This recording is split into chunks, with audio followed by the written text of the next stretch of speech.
ஒரு சிங்கம் எப்போ எதுலயும் பெக்யூலியர் தான். ஒரு முறை சிங்கம் கரிச்சிச்சதுன்னா அந்த சவுண்ட்ல ஒரு 8 கிலோமீட்டருக்கு சும்மா அதிரும், எல்லா திசைகளும் அதிரும். அப்படிப்பட்ட அந்த சிங்கம் வேட்டைக்கு மட்டும்தான் வெளியில வரும், வேடிக்கை பார்க்கறதுக்கெல்லாம் வெளியில வராது. வேட்டையில கூட உயிரோடு இருக்கிற மிருகங்களை தான் வேட்டையாடும். அதுலயும் பெரும்பாலும் தன்னை விட பெரிய சைஸ் உள்ள மிருகங்களை தான் குறி வச்சு தாக்கும், ஜெயிக்கும். எவ்வளவு பசியில் இருந்தாலும் உயிர் இல்லாததை, கெட்டு போனதை தொட்டு கூட பார்க்காது. அப்படிப்பட்ட அந்த சிங்கம் அவ்வளவு ஈஸியா எதையும் தொடாது, தொட்டா விடாது.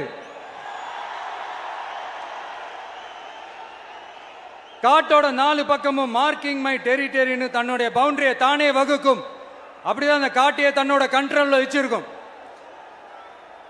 சிங்கத்துக்கு கூட்டத்தோட இருக்கிறதுக்கும் தெரியும், தனியா இருக்கிறதுக்கும் தெரியும். அப்படியே தனியா வரணும்னு நினைச்சாலும் அஞ்சாம அலட்டிக்காம சும்மா கெத்தா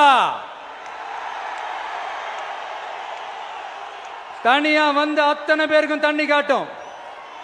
எப்போ எதுலயும் தன்னோட தனித்தன்மையை இழக்கவே இழக்காது. Yes, a lion is always a lion.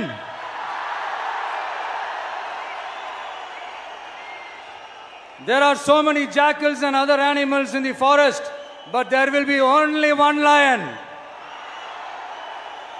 And even if it is single, it will be the king of jungle. It is not only a description but also a clear declaration. சிங்கத்தை பத்தி பேசிட்டு நம்ம சிங்க குட்டிகளையும் சிங்க பெண்களையும் பத்தி நம்ம பேசாம இருக்க முடியுமா? அவங்கள எப்படி நான் மறப்பேன்? அவங்க தான் என்னுடைய உயிராச்சே, என் நெஞ்சில் குடியிருக்கும்.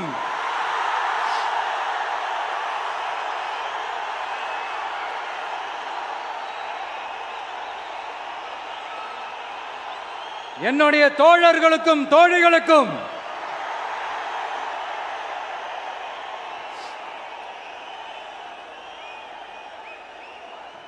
நேர்ல வர முடியாத சூழல்ல வீட்டில் இருந்துகிட்டே நம்மளோட இந்த மாநாட்டில் நேரலை வாயிலாக கலந்துகிட்டு இருக்கிற என்னுடைய அம்மாக்கள், அக்கா தங்கைகள், அண்ணன் தம்பிகள், நண்பர்கள் அனைவருக்கும் என்னோட உயிர் வணக்கம்.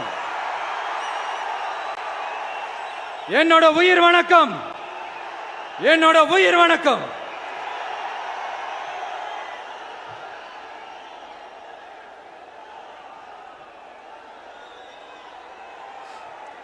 வீரம் விளையும் மாமதுரை மண்ணை வணங்குகிறேன். இந்த மதுரைனாலே உடனே ஞாபகத்துக்கு வரது சீறி பாஞ்சி துள்ளி குதிக்கிற யாருக்கும் அடங்காத காளைகள் விளையாடுற அலங்காநல்லூர் ஜல்லிக்கட்டு தான். நம்ம வைகை ஆறுதான் அழகர் ஆத்துல இறங்குற வைபவம். மதுரை மீனாட்சி அம்மன் இந்த மண்ணோட உண்மையான குணம், உணர்வு பூர்வமான மண் இது. அது மட்டும் இல்ல, இந்த மண்ணில் வாழ்ற மக்களும் அப்படித்தான் உணர்வு பூர்வமான ஆளுங்க. நான் இந்த மண்ணில் கால் எடுத்து வச்ச உடனே ஒரே ஒருத்தரை பத்தி தான் மனசுக்குள்ள ஓடிக்கிட்டே இருந்தது. அவர் யாருன்னு உங்களுக்கும் தெரிஞ்சிருக்கும். சினிமானாலும் சரி, அரசியல்னாலும் சரி, நமக்கு ரொம்ப ரொம்ப பிடிச்சது புரட்சி தலைவர் எம்ஜிஆர் அவர்கள் தான். அவரோட பழகிறதுக்கு எனக்கு வாய்ப்பு கிடைக்கல.